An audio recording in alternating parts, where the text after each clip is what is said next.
Bueno, sigamos con esta serie de los concilios, repasando hoy el concilio de Constanza en el año 1414 al año 1418.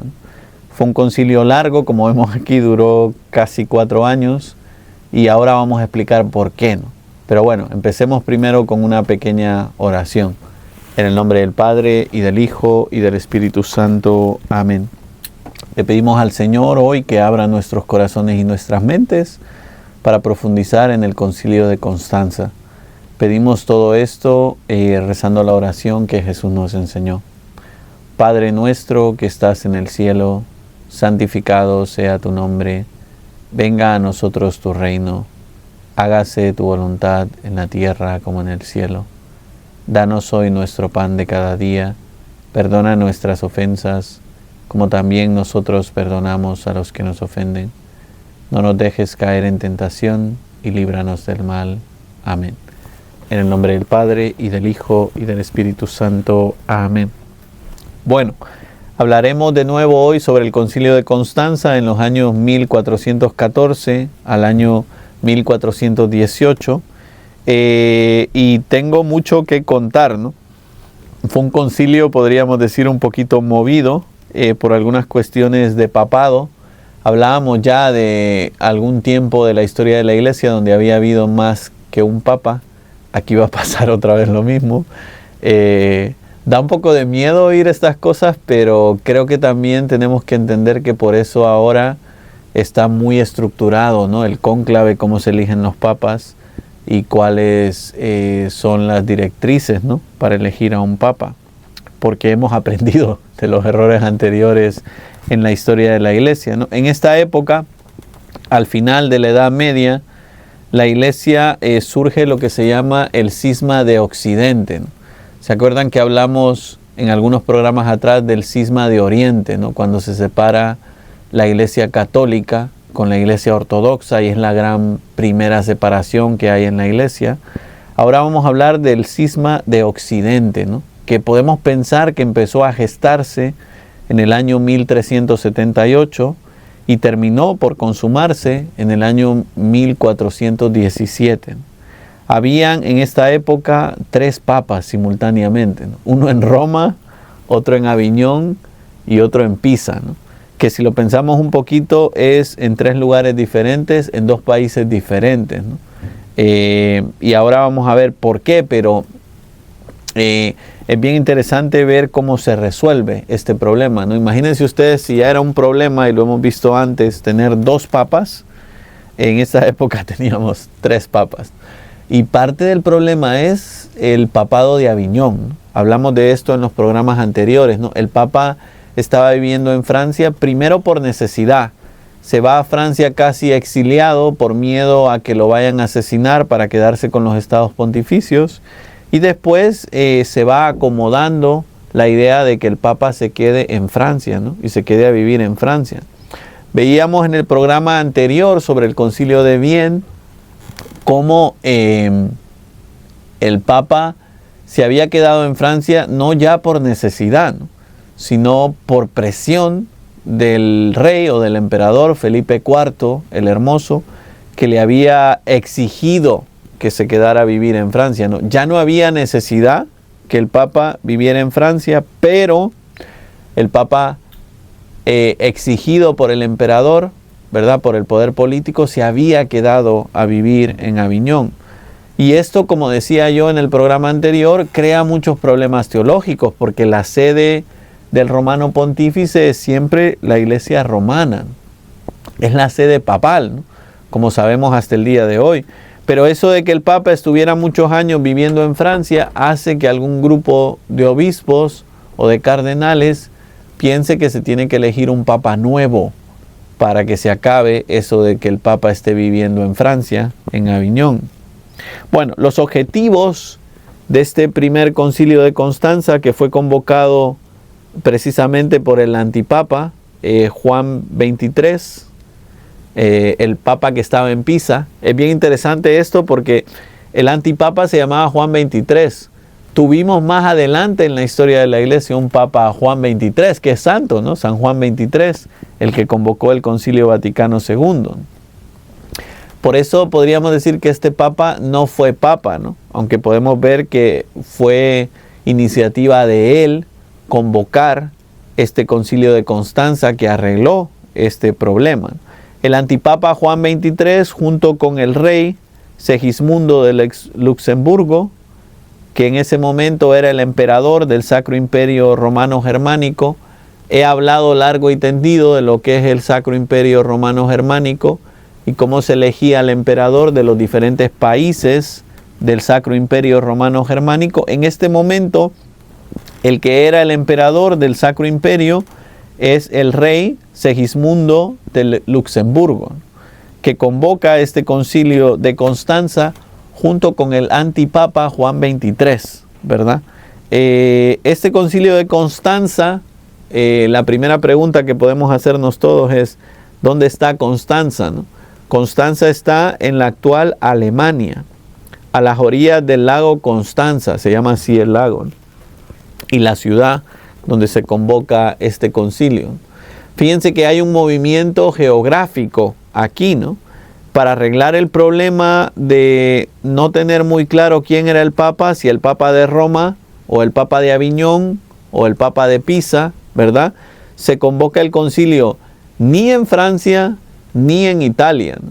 Con la idea de que sea un territorio neutral, desde donde se pueden resolver estos grandes problemas de la historia de la iglesia, ¿no? Se convoca el concilio en Constanza, que está en lo que nosotros llamaríamos hoy la actual Alemania. Ahí en Constanza, el concilio de Constanza quiere resolver los siguientes problemas, ¿no? Primero, el cisma de Occidente, ¿no? ¿Qué es el cisma de Occidente? Pues resolver quién es el verdadero Papa, ¿no? Porque la gran pregunta o la pregunta del millón en esta época es, ¿quién es el Papa legítimo? ¿Quién es el Papa verdadero? Ya no está tan claro. Entonces este concilio de Constanza quiere resolver la cuestión de quién es el Papa legítimo en este momento de la historia de la iglesia. Quiere reformar la iglesia, ¿no? En la cabeza, el papado, y en los miembros, ¿verdad? Los obispos, los sacerdotes, los laicos, ¿no? Este concilio de Constanza quiere hacer una reforma grande de la iglesia, ¿no? Y 3, este concilio de Constanza también quiere tratar o corregir algunas herejías, en concreto especialmente la de dos a los que podemos llamar ya reformadores. Podríamos decir que estos son los hermanos mayores de Martín Lutero, uno que se llama Jan Hus, vamos a hablar de él más adelante, y otro señor que se llama Wycliffe, ¿no? Estos dos reformadores van a ser, podríamos decir, el germen de la reforma protestante que va a llegar pronto a la historia de la iglesia. Fíjense que estas cosas se van preparando, ¿no? No es que surja de repente Lutero, no, ya hay personas que van desafiando la autoridad de la iglesia, ¿no? Hablábamos en el programa anterior de los Fraticellis, ¿verdad? Que ya decían que la iglesia estaba corrompida, algo que va a decir Lutero siglos después, y que ya van a empezar a decir en estos siglos tanto Hus como Wycliffe, ¿no? Como vamos a ver ahora. Bueno, protagonistas principales de esta época, ¿no? Primero, el emperador y el rey del Sacro Imperio Romano Germánico, Segismundo de Luxemburgo, que es el emperador y podríamos decir el garante del concilio, ¿no? Como en este momento falta una cabeza visible de la iglesia, ¿verdad? No sabemos quién es el Papa. El encargado de sacar adelante este concilio de Constanza va a ser el emperador Segismundo de Luxemburgo, que aunque era un político le interesaba mucho que esto se arreglara, ¿no? Ustedes se imaginan la gran polémica que era en la iglesia no saber quién era el Papa, ¿no? Y no saber a quién seguir, y no saber a quién escuchar como sucesor de Pedro. Entonces al emperador Segismundo de Luxemburgo le interesaba mucho arreglar este problema. Decíamos que el que convocó el concilio junto con el emperador fue el antipapa Juan XXIII, que vivía en Pisa, ¿no? Él fue el que convocó el concilio y después de ser depuesto por el concilio, fíjense qué interesante, huyó del concilio, ¿no? Imagínense ustedes, ¿no? el antipapa Juan XXIII, que vivía en Pisa, en Italia, convoca el concilio con la idea de a ver si decimos que yo soy el verdadero papa, ¿verdad? Y me quedo en la autoridad. Y lo primero que hace el concilio es deponerlo de su lugar de papa. Y Juan XXIII decide huir después de ser depuesto como papa del concilio.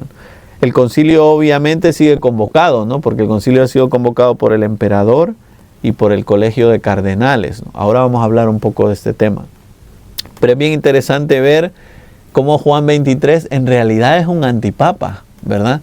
Porque decíamos antes, y es verdad, que tuvimos otro papa, San Juan XXIII, que no es este papa, ¿no? Este papa es un antipapa, San Juan, este antipapa Juan XXIII. Y luego tenemos el papa que convocó el Concilio Vaticano II, Juan XXIII, ese sí, ¿verdad? Que es santo. Después tenemos también otro papa. Hay discusiones sobre quién era el legítimo aquí, así que no quiero meterme, ¿no? Pero este papa se llamaba Gregorio XII, Gregorio XII, que estaba en Roma, ¿verdad? El antipapa Juan XXIII estaba en Pisa. Gregorio XII vivía en Roma y va al concilio de Constanza y renuncia voluntariamente al papado. Fíjense qué interesante, ¿no? Aquí podemos ver la gran apertura que había en arreglar este problema, ¿no? El Papa Gregorio XII quería tanto que se arreglara este problema del papado que va al concilio y dice: yo renuncio al cargo de papa, ¿no? Para que aclaremos bien quién es el papa, ¿no? Yo no quiero seguir peleando diciendo yo soy el papa y ustedes no. Entonces podemos ver aquí un gran gesto de humildad del Papa Gregorio XII, ¿no? Que decide renunciar para no dar lugar a confusión sobre quién es el papa. Y luego también tenemos un Benedicto XIII, ¿no?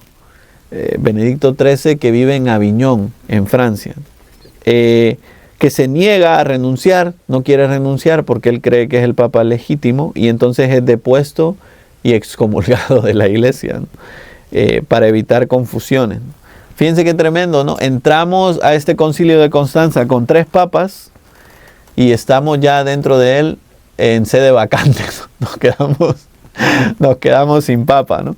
Primero el antipapa Juan XXIII, que vivía en Pisa, en Italia, que convoca el concilio, es depuesto por el concilio y huye del concilio. Después el Papa Gregorio XII, que vivía en Roma, renuncia voluntariamente, ¿no? A ser el Papa en esta época, y es bien interesante ver que es un gesto de humildad y de la gran unidad que él quería que hubiera en la iglesia, ¿no? Y luego tenemos el Papa Benedicto XIII, que vivía en Aviñón, en Francia, que se niega a renunciar y es excomulgado y depuesto, ¿no? Aquí se acaba el problema de los papados de Aviñón, ¿verdad? Aquí se acaba. Con este último Papa Benedicto XIII, que vivía en Aviñón, se acaba gracias al concilio de Constanza, como vamos a ver ahora. Además, en esta época también van a ser protagonistas, como hemos dicho antes, Jan Hus, reformador bohemio, acusado de herejía, condenado y ejecutado en el año 1415. Ahora vamos a hablar un poco de esto. También Wycliffe, otro reformador que vamos a hablar más adelante de él. Voy a dedicar un tiempo a hablar de estos dos. Y un tal Jerónimo de Praga, que era seguidor de Hus, que también es condenado y ejecutado en estos años. Bueno, los padres conciliares en el concilio de Constanza van a ser obispos, teólogos, como hablábamos antes, embajadores, organizadores, organizados por naciones, ¿no? Están los alemanes, están los italianos, están los franceses, están los ingleses y están los españoles, ¿no? Podríamos decir todos los países que conforman el Sacro Imperio Romano Germánico, que están aquí presentes en este concilio de Constanza. El concilio de Constanza tiene algunos decretos o algunas constituciones, ¿no? Hablemos primero de lo que se denomina Aex Santa en el año 415, que declara la superioridad del concilio sobre el Papa, ¿no? En asunto de fe y de reforma.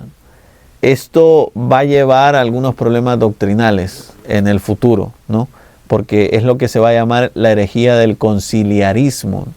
Pensar que la reunión de los obispos es más fuerte que la autoridad papal.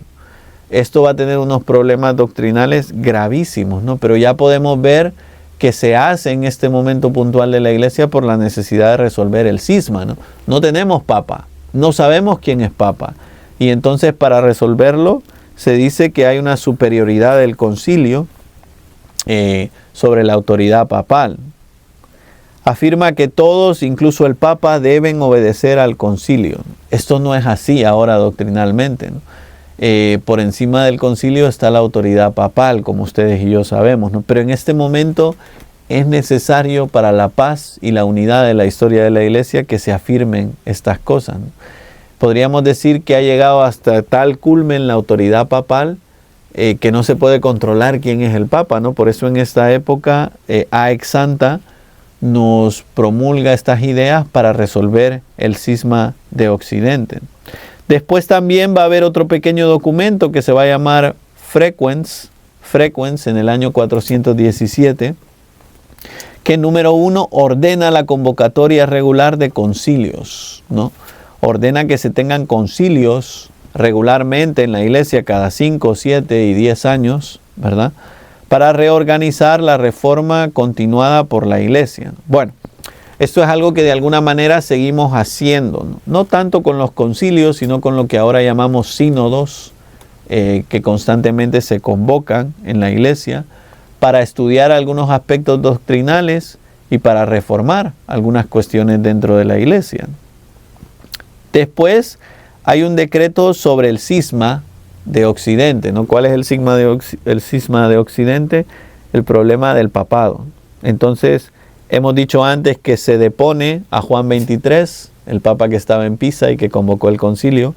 Se depone a Benedicto XIII, que estaba en Aviñón, en Francia, y se acepta la renuncia voluntaria de Gregorio XII, que era el tercer papa que estaba en Roma.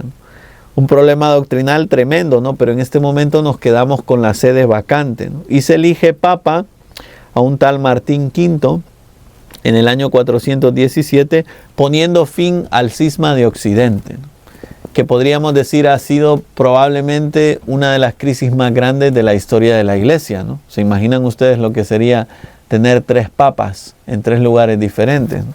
Pues en este año 1417 se pone fin a este cisma de Occidente y se elige un papa legítimo, ¿no? Martín V, para seguir con las reformas del concilio de Constanza, ¿verdad?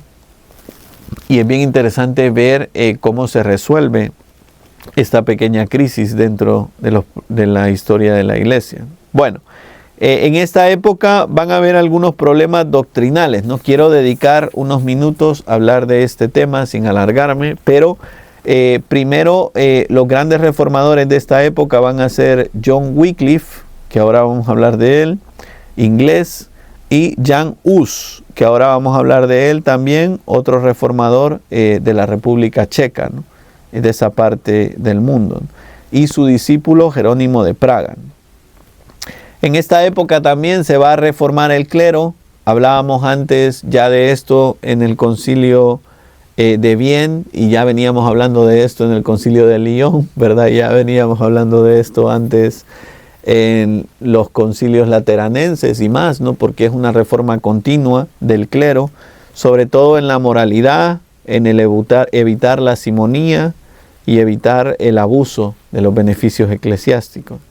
Y se regula en esta época, muy importante, las elecciones de obispos, de abades y de papa, y la residencia. En esta época ya se obliga al papa a vivir en Roma, ¿verdad? No puede el papa vivir en Aviñón más, porque eso va a causar confusión, como ya la causó. Y la residencia de los obispos. El obispo debe vivir en su diócesis. No puede alguien ser obispo de Ciudad de Guatemala y vivir en el Congo, ¿no? No. Tiene que estar en su sede el obispo. Y lo mismo los abades en los monasterios, ¿no? Tienen que vivir, porque ellos son los encargados de salvaguardar la regla en el monasterio, así que tienen que vivir en el monasterio. Bueno, hablemos de los reformadores un momento. Déjenme hacer un pequeño paréntesis y ahora seguimos con el concilio, ¿no? Como les decía, esto es el germen de lo que va a ser más adelante la Reforma Protestante, ¿no? Primero aparece un teólogo inglés llamado John Wycliffe. Wycliffe, que era un teólogo inglés, profesor de Oxford, es decir, alguien muy inteligente. Decía un profesor mío de teología que los herejes tienen que ser muy inteligentes, ¿verdad? Y es verdad, porque si uno es poco inteligente no puede promover una idea errónea, ¿no? Uno tiene que usar razonamientos raros y erróneos y que convencen a los demás para promover una herejía, ¿no? Por eso los reformadores no eran personas poco inteligentes, al revés, eran personas muy inteligentes y un poco retorcidas de su cerebro, ¿no? Que usaban los razonamientos o esa inteligencia que se convierte en soberbia para ir en contra de la iglesia y de la doctrina de la iglesia. Se le llama a este John Wycliffe la estrella de la mañana de la Reforma, ¿no? La estrella de la mañana de la Reforma Protestante, porque es como el que comienza con esto de las ideas de la Reforma Protestante, ¿no? ¿Qué creía John Wycliffe? Les va a sonar mucho su doctrina, ¿verdad? Primero, la supremacía de la Escritura. La supremacía de la Escritura. La Biblia es la única regla de fe. Tiene más autoridad que el Papa y que los concilios. Entonces, ya podemos ver aquí el germen de lo que va a ser más adelante esa idea que sigue viva hoy, ¿no? Yo lo veo con ustedes, ¿no? Yo predico algo. ¿Dónde está eso en la Biblia, padre? John Wycliffe, ¿no? Año 1320, ¿no? Ya ahí nacen estas ideas de que la Biblia tiene más autoridad que el Papa y los concilios. Es una contradicción, ¿eh? Tendría que hacer un programa sobre la Biblia para hablar de esto, ¿no? Pero la Biblia existe gracias al Papa y a los concilios, ¿no? Si no hubiese sido por el Papa y los concilios, y en concreto por los cánones de la Escritura y sobre todo por el Concilio de Trento, que vamos a hablar de esto cuando nos toque hablar del Concilio de Trento, no existiría la Biblia como nosotros la conocemos. Entonces, ¿para qué contraponer o decir que la autoridad de la Biblia está por encima del Papa? No, todo está relacionado en la revelación. Dos, este John Wycliffe también creía en la iglesia verdadera, que no se identifica con la institución visible, ¿verdad? Sino que hay unos predestinados que son la iglesia verdadera. No está la iglesia jerárquica, el Papa, los obispos, los sacerdotes, y luego está la iglesia verdadera, ¿no? Que son algunos elegidos, predestinados, que Dios ha elegido para que sean la iglesia verdadera. Fíjense, esta idea de Wycliffe ya estaba presente en los Fraticellis, ¿no? Como hablábamos en el programa anterior. ¿Qué pensaban los Fraticellis? Que ellos eran los espirituales, ¿no? Los que vivían, y la iglesia de los pobres, y la iglesia verdadera. Aquí va a seguir viva esta idea, pero de una manera muy subjetiva, ¿no? Díganme ustedes quiénes son los elegidos. Díganme ustedes quiénes son los predestinados, ¿no? Es muy difícil saber de quién está hablando, ¿no? Y esto va a crear gran confusión dentro de la iglesia de esta época. 3. Wycliffe va a estar constantemente criticando al Papa y criticando el papado. Niega la autoridad del Papa y dice que si el Papa vive en pecado, deja de ser el vicario de Cristo, ¿no? Miren, esta es una cuestión interesantísima, ¿no? Viva desde los primeros siglos de la historia de la iglesia, ¿no? No tanto con el Papa, que aquí lo resalta Wycliffe, pero sí con los sacerdotes y con los obispos, ¿no? Y ahora lo estamos relacionando con el Papa. El Papa, si vive en pecado, ¿sigue siendo el Papa? Sí, ¿verdad? El obispo, si vive en pecado, ¿sigue siendo obispo? Sí. El sacerdote, si vive en pecado, ¿sigue siendo sacerdote? Sí, en virtud de la ordenación sacerdotal. Esto es lo que se llamó durante un tiempo en la teología y se sigue enseñando hoy, el ex opere operato, ¿no? Es decir, aunque el que enseña o el que celebra los sacramentos vive en pecado, la gracia de Dios sigue funcionando, ¿no? ¿Por qué? Porque la gracia de Dios es más fuerte que el pecado, ¿no? Y esto lo sabemos por las Sagradas Escrituras, ¿no? Nos dice San Pablo en uno de sus textos, donde abundó el pecado, sobreabundó la gracia, ¿no? Y esto lo tenemos que creer, ¿no? Dios quiera que el Papa no viva en pecado, ¿verdad? Que el Papa sea santo, ¿no? Dios quiera que los obispos no vivan en pecado, ¿no? Y sean santos y fieles a su vocación. Y Dios quiera que los sacerdotes también seamos santos y fieles a nuestra vocación. Pero si no lo somos, ustedes tienen la garantía de la Iglesia, ¿no? Que la gracia de Dios funciona y los sacramentos funcionan a pesar de que el ministro no sea santo. Por eso, aunque a veces dentro de ustedes hay una piedad y una devoción de este padre, y quiero ir a confesarme con este padre, y quiero oír la homilía de este padre, son cosas que se respetan, pero tenemos que recordar que a un nivel espiritual, la gracia de Dios funciona con cualquier sacerdote. Luego, claro, los sacerdotes colaboramos con la gracia de Dios o hacemos presente la gracia de Dios más o menos con nuestra labor. Pero tenemos la garantía de que la gracia de Dios sigue funcionando en nosotros. Por tanto, esta idea de Wycliffe, que si el Papa vive en pecado ya no es Papa, es errónea. El Papa sigue siendo Papa a pesar de sus pecados. Por eso tiene que confesarse constantemente, ¿no? Yo no sé el Papa León con qué frecuencia se confiesa, ¿no? Pero yo me imagino que como cualquier obispo y como cualquier sacerdote, vamos y nos confesamos, ¿no? Pregúntenme a mí, ¿no? Yo cada 2 semanas ahí estoy en la fila del confesionario, ¿no? ¿Por qué? Porque lo necesito, ¿no? Porque estoy constantemente tocando las cosas de Dios que son santas y yo no soy santo todavía, ¿no? Estoy como diría la China, santo en entrenamiento todavía, pero no estoy ahí, ¿no? Y entonces ustedes tienen que confiar que los sacramentos y la autoridad de la Iglesia funcionan a pesar de los pecados del Papa, de los obispos y de los sacerdotes. Bueno, luego también Wycliffe en esta época va a criticar no solo al Papa, sino también al clero. ¿Por qué? Por los bienes materiales. Condena las riquezas, condena el poder terrenal y sostiene que los reyes podían quitar los bienes a un clero corrupto, ¿no? Es decir, que los reyes tenían autoridad para quitarle a los sacerdotes su dinero y los bienes, ¿no? Ya sabemos que esto es un poco problemático, ¿no? Volvamos al programa anterior, Felipe IV el Hermoso quitándole el dinero a los templarios, ¿no? Se presta para mucho abuso esto, ¿no? Pero bueno, son las ideas del reformador inglés John Wycliffe, ¿no? De la Eucaristía, y aquí empiezan los problemas de la Eucaristía, ¿verdad? Con los reformadores. Primero negaba la transustanciación. Ustedes saben que el Cuarto Concilio de Letrán, año 1215, había dicho que la transustanciación era un dogma de la Iglesia, ¿no? Aquí este reformador está negando directamente un dogma, ¿no? Por tanto, se está excluyendo él mismo de la comunión de la Iglesia, ¿no? Los dogmas son verdades de fe que tenemos que creer, ¿verdad? Obligatoriamente.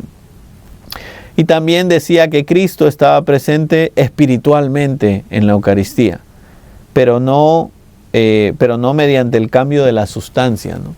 No es que el pan y el vino se convirtieran en el cuerpo y la sangre de Cristo, que es lo que ustedes y yo creemos, ¿no? En la presencia real de Cristo en la Eucaristía, sino él decía, está presente espiritualmente. Suena a algo que va a estar presente en la Reforma Protestante después, que es un símbolo, es una representación, es un recordatorio, pero no es que Cristo esté realmente presente en la Eucaristía. Promovió en esta época John Wycliffe la traducción de la Biblia al inglés. Ya en esta época empezaban a haber traducciones de la Biblia. No estaba del todo autorizado por la Iglesia, ¿verdad? Porque se prefería que se fuera a los originales, sobre todo al griego y al hebreo, pero también al latín, ¿verdad? Que ya era una traducción, la Vulgata. Pero él empieza a promover que la Biblia se traduzca al inglés. Esto va a ser algo positivo, como ustedes y yo sabemos, después del Concilio Vaticano II. Pero teniendo la paciencia y la confianza de dejar que lo haga la Iglesia jerárquica y no yo, ¿no? Y los reformadores tenían mucha prisa en esto, ¿no? Y luego en su predicación fundó grupos de predicadores itinerantes, ¿no? Que discutían sobre sus ideas, ¿no? Que iban por toda Europa predicando sus ideas, ¿no? Fíjense que esto es bien interesante, ¿no? San Pablo nos advierte de esto en sus cartas, ¿no? Hay de nosotros si nos predicamos a nosotros mismos y mis ideas. y dejamos de predicar a Cristo, ¿no? Esto es algo que les va a pasar a Wycliffe y que les va a pasar a todos los reformadores, ¿no? Dejan de predicar el evangelio, dejan de estar dentro de la iglesia por predicar sus ideas, lo que ellos creían, sus opiniones teológicas sobre la Eucaristía, sobre la Biblia y sobre muchas cosas. Bueno, 2. Estoy intentando hacer un resumen, ¿no? Hablemos por un momento de Jan Hus, del año 1370 al año 1415. Sacerdote y reformador checo, rector de la Universidad de Praga, por tanto otra persona muy inteligente, ¿no? Decíamos antes que para ser hereje hay que ser muy inteligente, ¿verdad? Y sus doctrinas principales son, número 1, la centralidad de la Escritura. La palabra de Dios está por encima de la autoridad humana, incluso del Papa, ¿no? Ven, en la misma línea que Wycliffe, y preparando ya lo que va a ser Martín Lutero y los demás reformadores en la historia de la iglesia. Critica a la iglesia por corrupta, ¿verdad?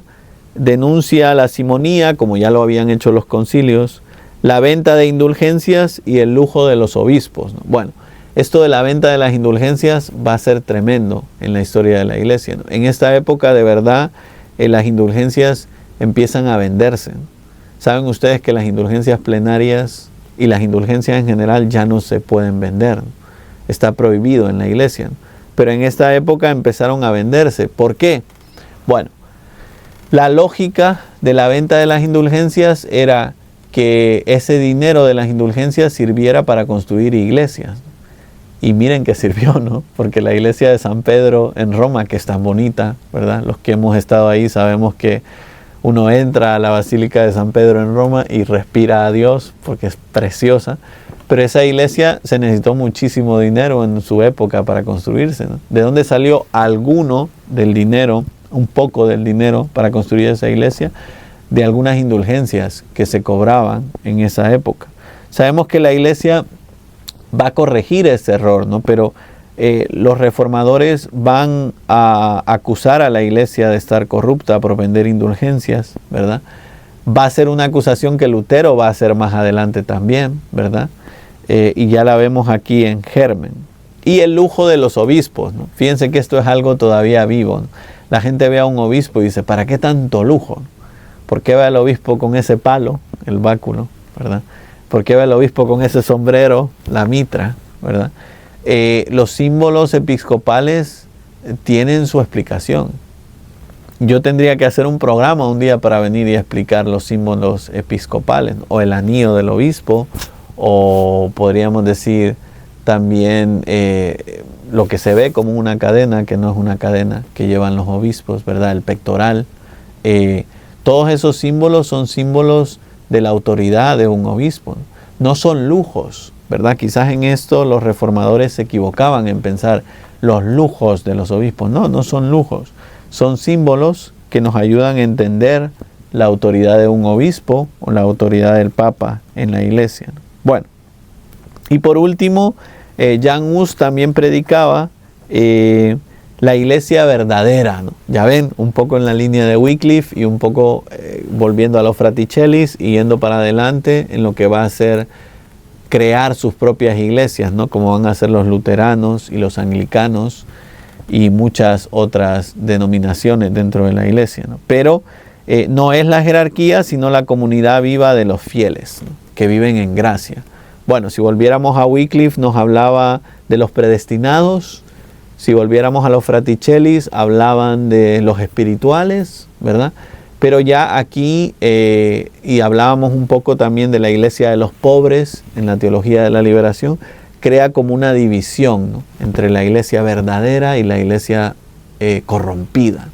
Esto es muy peligroso, ¿no? Por eso tenemos que tener cuidado cuando empezamos a oír esas ideas de que la iglesia está corrompida, nosotros somos la verdadera iglesia, ¿no? Hay que tener mucho cuidado. Y también Jan Hus nos hablaba de la primacía de Cristo sobre el Papa. El Papa no es Cristo y por eso no tiene autoridad. Bueno, nosotros sabemos esto, ¿eh? Ustedes y yo no pensamos que el Papa es Cristo, ¿no? Pensamos que es el vicario de Cristo, ¿no? Y sabemos que la autoridad la tiene Cristo, pero se la delega a San Pedro, y esto está en las Sagradas Escrituras, ¿no? cuando el Señor le entrega las llaves a Pedro y le dice, tú eres Pedro, y sobre esta piedra edificaré mi iglesia. Bueno, sobre los sacramentos, no niega la validad de los sacramentos, pero subraya que depende de la fe del que los recibe. Fíjense qué tremendo esto. Si con Wycliffe veíamos el problema de que los sacramentos funcionan en función de la santidad del ministro, aquí con Hus vemos lo contrario. Los sacramentos funcionan dependiendo de la santidad del que los recibe. Esto es un problema tremendo, ¿no? Si los sacramentos dependieran de tu santidad y la mía, no funcionarían nunca. No serían eficaces nunca, porque ustedes y yo no somos santos. Entonces, hay algo de verdad en lo que está diciendo Hus, porque es verdad que cuando uno recibe un sacramento, la eficacia de ese sacramento, ¿verdad? La gracia que uno recibe de ese sacramento depende de cuánto se abre uno a la gracia de Dios. Uno puede recibir poquito o puede recibir mucho, pero siempre se recibe la gracia de Dios cuando se reciben los sacramentos, aunque uno no sea santo. Y esto es lo que él teológicamente no entendía, ¿no? Y por eso esto es un problema doctrinal bien grande, ¿no? Defiende también la comunión bajo las dos especies, ¿no? El pan y el vino tienen que ser para todos los fieles y no solo para el clero. Bueno, y esto va a ser una constante en la Reforma Protestante. ¿Por qué? Porque tienen esta idea de que por un lado está el cuerpo y por otro lado está la sangre de Cristo. Ustedes y yo creemos que tanto en el cuerpo como en la sangre de Cristo está presente todo Cristo, ¿no? Por tanto, si yo recibo solo el cuerpo o solo la sangre, estoy recibiendo a todo Jesús. Los reformadores no pensaban esto, ¿no? Y predicaban la idea contraria, ¿no? Que había que recibir la comunión bajo las dos especies. No está prohibido esto, ¿no? De hecho, el Concilio Vaticano II, en la Constitución sobre la liturgia, ¿verdad?, promueve que se reciba la comunión bajo las dos especies en algunas ocasiones. Y en algunas parroquias lo hacen en algún domingo o en alguna fiesta, ¿verdad? Pero no porque haga falta, ¿no? No porque todos tenemos que recibir de las dos especies para recibir a todo Jesús, sino para promover, ¿no?, la idea del cuerpo y la sangre del Señor. Sobre la Eucaristía, a diferencia de Wycliffe, Hus no niega abiertamente la transustanciación, pero su insistencia en la comunión del cáliz para los laicos fue vista como un desafío a la iglesia, a la disciplina de la iglesia. Porque normalmente del cáliz solo recibe el sacerdote, ¿no?, y el diácono. Ustedes solo reciben normalmente la hostia, ¿no?, el cuerpo de Cristo. Y esa insistencia de Hus de decir que todos teníamos que recibir del cáliz, ¿verdad?, de la sangre de Cristo, hace que aunque no niegue la transustanciación, creamos que hay problemas doctrinales con él, ¿no? Porque en el fondo es que piensa que algo te falta si no has recibido la sangre de Cristo. Bueno, estos dos teólogos, tanto Wycliffe como Hus, fueron excomulgados en el Concilio de Constanza por negarse a retractarse, ¿no? Fíjense que esto es lo bonito de la iglesia. La iglesia siempre invita a la gente a arrepentirse y a corregir sus errores, ¿no? Tanto a Wycliffe el inglés como a Hus el checo se les propone que se corrijan de sus errores, ¿no?, que se conviertan, que vuelvan al seno de la iglesia, y los dos lo niegan. Por eso son excomulgados de la iglesia, ¿no? Pero la excomunión es siempre el último recurso, ¿no? A veces nosotros, medio en broma, medio en serio, cuando alguien dice algo erróneo, decimos, hereje, ¿no?, te vamos a excomulgar. Pero ustedes y yo no tenemos la autoridad ni para decir que alguien es hereje, ni para excomulgar a nadie. Esa autoridad solo lo tiene la Santa Madre Iglesia. Nosotros no podemos hacer eso. Y la Iglesia siempre intenta primero salvar el alma de sus fieles antes de condenar a alguien. Por eso es muy bonito ver que la iglesia es nuestra madre y nos cuida y nos protege.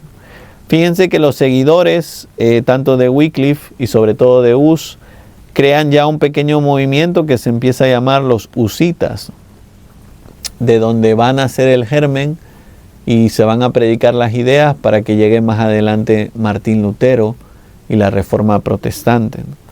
Fíjense que es bien interesante ver estos reformadores, ¿no?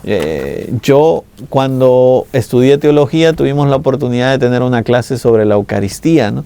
y el profesor era magnífico. Entonces dedicamos un tiempo no solo a estudiar los reformadores, sino a leer sus textos, ¿no? Y es súper interesantísimo que tanto Wycliffe como Hus, como Martín Lutero, ¿verdad?, como Enrique VIII, ¿verdad?, todos los grandes reformadores eran católicos. Y no solo eran católicos, si uno lee sus escritos, pensaban como católicos, ¿verdad? Vivían dentro del seno de la iglesia, pero fue un momento puntual, una idea puntual y su soberbia la que hizo que ellos pensaran que eran más inteligentes que la iglesia, que ellos pensaran que tenían más autoridad que la iglesia, que ellos pensaran que tenían que corregir a la iglesia. Por eso algo que tenemos que pedirle al Señor todos nosotros es la humildad y la sencillez de saber que no estamos para corregir a la iglesia, sino al revés, la iglesia está para corregirnos a nosotros. Y es algo que tenemos que pedirle al Señor todos los días, ¿no? Tener la humildad y la sencillez de que cuando la iglesia nos corrija, nos dejemos corregir. No pasa nada. 1. Y 2, que cuando tengamos que hablar de la iglesia, hablemos siempre bien.